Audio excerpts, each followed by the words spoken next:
दोस्तों नमस्कार। आशा करता हूँ आप सभी खुश होंगे। तो आज की कहानी शुरू करने से पहले जो भी चैनल पर पहली बार आए हैं या जिसने भी अभी तक चैनल को सब्सक्राइब नहीं किया तो जल्दी से जाकर चैनल को सब्सक्राइब करें और घंटी का बटन दबाकर ऑल का आइकन जरूर प्रेस करें ताकि हमारी कहानियों की नोटिफिकेशन आप तक सबसे पहले पहुँचती रहे और आप हमारी कहानियों का आनंद उठाते रहें।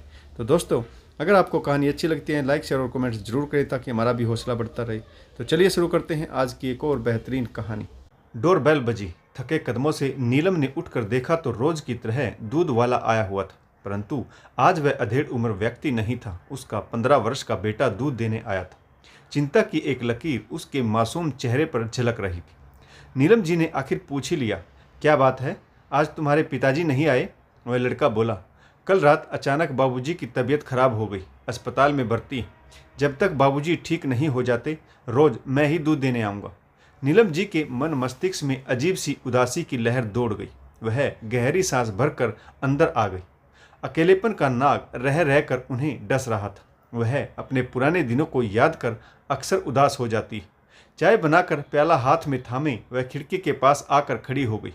उन्हें अतीत की यादें ताज़ा हो आई, जब अस्पताल में चक्कर लगाते हुए नरेंद्र जी थक जाया करते थे। उस दिन भी नरेंद्र जी अस्पताल से चिंतित चेहरा लिए घर वापस लौटे थे। उनके हाथ में नीलम जी की रिपोर्ट थी। खामोशी से वह सोफे पर बैठ गए। उनकी सांसें बहुत तेज चल रही थी, मानो अभी अभी मीलों दौड़ कर आए हों।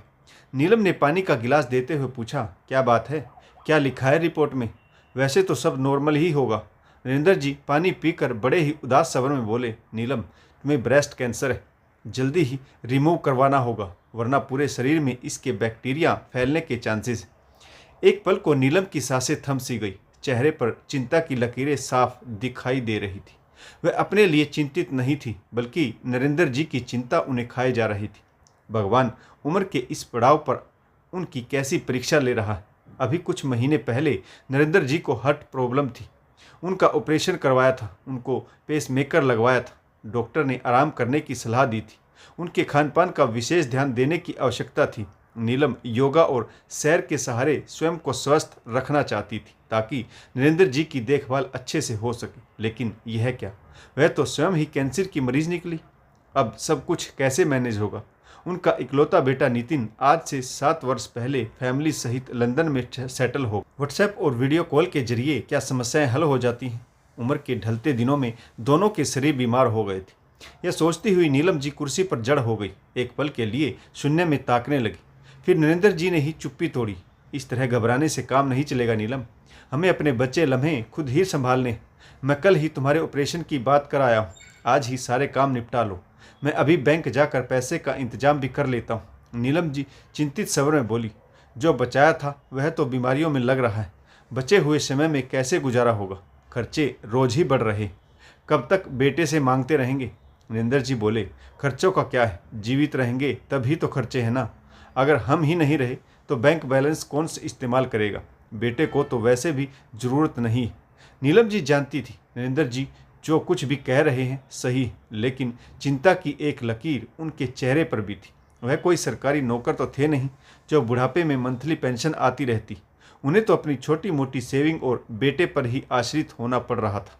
बेटा हर महीने अपने कर्तव्य का पालन करते हुए कुछ पैसे उनके अकाउंट में भेजता था। उस पैसे को पति पत्नी बहुत सोच समझ कर खर्च करते थे। नीलम जी इसी उधेड़बुन में थी कि पैसों का इंतजाम कैसे होगा कि नरेंद्र जी ने गाना चला दिया, ओ मेरी छम्मक छल्लो, जिसे सुनकर उनके चेहरे पर मुस्कान उभर आई। नीलम को शाम का इंतजार था। बेटा हर रोज उन्हें एक बार फ़ोन अवश्य करता था।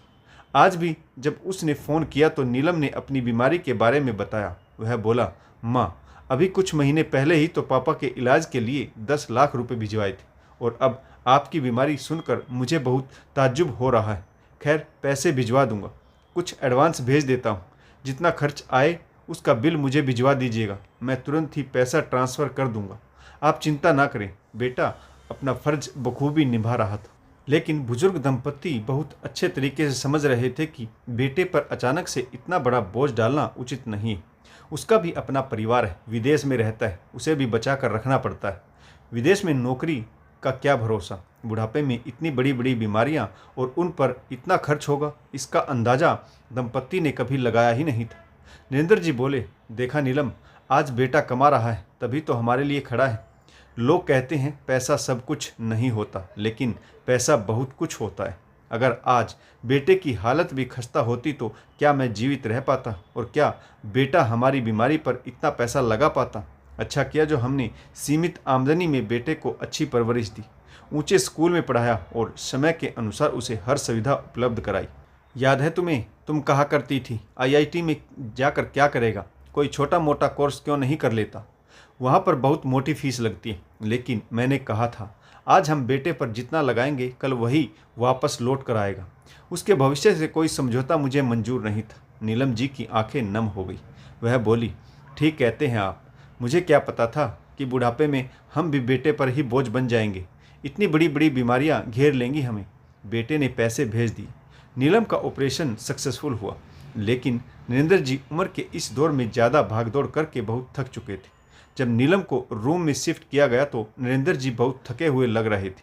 नर्स ने आकर कहा, बाबूजी अब सब कुछ ठीक है, अगर आपके साथ कोई है तो उससे कहकर ये दवा मंगवा लीजिए जल्दी से। लेकिन नरेंद्र जी की शारीरिक क्षमता दम तोड़ चुकी थी। उन्होंने एक गहरी सांस ली, फिर से ताकत जुटाने की कोशिश करने लगी। तभी वार्ड बॉय आ गया। उसने नरेंद्र जी की हालत देखी तो उन पर तरस खाकर बोला, बाबूजी आप माताजी के पास ही बैठिए, दवाइयाँ मैं ला कर दे देता हूँ, लेकिन किसी से कहना मत, हमें ड्यूटी पर दूसरे काम करने की अनुमति नहीं। नरेंद्र जी ने चैन की सांस ली। वह नीलम जी के पास ही बैठ गए। अब नीलम जी ठीक हो चुकी थी। हर 15 दिन बाद उन्हें कीमोथेरेपी के लिए जाना पड़ता था। उसके बाद उसे 2-4 दिन की कमजोरी का सामना करना पड़ता था। नरेंद्र जी पत्नी की देखभाल में जुटे हुए थे। वह अपना दुख दर्द भी भूल गए। एक दिन रात को नरेंद्र जी की तबीयत अचानक बिगड़ गई और वह नीलम जी का साथ छोड़ गई। नीलम इस सदमे को सहन नहीं कर पाई और धीरे धीरे अकेलेपन की गिरफ्त में आ गई। बेटे ने आकर अपना पुत्र धर्म निभा दिया। कुछ महीने के लिए माँ को साथ ले गया, लेकिन नीलम को वहाँ का हवा पानी रास नहीं आया। एक कैदी की भांति जीवन व्यतीत करना उन्हें बहुत मुश्किल लग रहा था। बेटे ने बहुत कोशिश की माँ को अपने पास ही रखे, लेकिन नीलम जी के लिए विदेश में एक एक दिन बिताना मुश्किल हो रहा था। बेटे को समझाकर अपने घर वापस आ गई, उसी घर में जहाँ पर उस नरेंद्र जी के साथ जीवन बिताया था।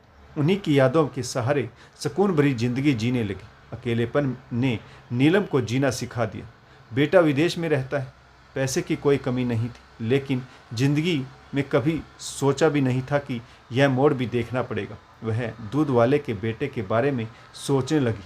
मन में विचार उपजे, काश हमने अपने बेटे को बड़े सपने ना दिखाए होते तो आज वह हमारे पास ही होता। फिर दूसरे ही पल मन में विचार आया, अगर वह बड़े सपने ना देखता और उन्हें साकार ना करता तो क्या अपने माँ बाबूजी के बुढ़ापे में इतनी मोटी रकम उन पर खर्च कर पाता? क्या माँ को जीवन दे पाता? शायद नहीं। इसीलिए कहते हैं इंसान की अपनी अहमियत और पैसों की अपनी, दोनों ही जरूरी। किसी एक को तो समझौता करना ही पड़ता है। बच्चों के स्वर्णिम भविष्य के लिए उन्हें खुले आसमान में उड़ने देना चाहिए, ताकि वह अपने सपनों को साकार कर सके, जीवन में ऊंचाइयां छू सके। लेकिन बुजुर्ग माँ बाप क्या करें? मुझे लगता है कि समय के साथ सभी को बदलना चाहिए। अगर बच्चे अपने कर्तव्य का निर्वहन समय पर कर रहे हैं तो बुजुर्ग को अपने बच्चों से कोई शिकायत नहीं होनी चाहिए। वह पास हो या दूर, खुश रहने चाहिए। नीलम जी अतीत की यादों से लौट आई। आज फिर नरेंद्र जी का फेवरेट गाना बजाया, ओ मेरी छम्मक छल्लो। यह गीत सुनकर उनके चेहरे की मुस्कुराहट लौट आती। सुबह बालकनी से आ रही ठंडी हवा का आनंद लेने लगी। आखिर उन्हें अब जीना आ गया था। तो दोस्तों, यह कहानी कैसी लगी कमेंट्स जरूर कीजिएगा। आशा करता हूँ कहानी जरूर पसंद आई होगी। इस कहानी में किस पात्र की भूमिका अच्छी रही और इस कहानी से आपको क्या सीख मिली, यह भी कमेंट्स करके जरूर बताइएगा। तो कहानी पढ़ने के लिए आप सभी का बहुत बहुत धन्यवाद। जय हिंद, वंदे मातरम, भारत माता की जय। जय जवान और जय किसान।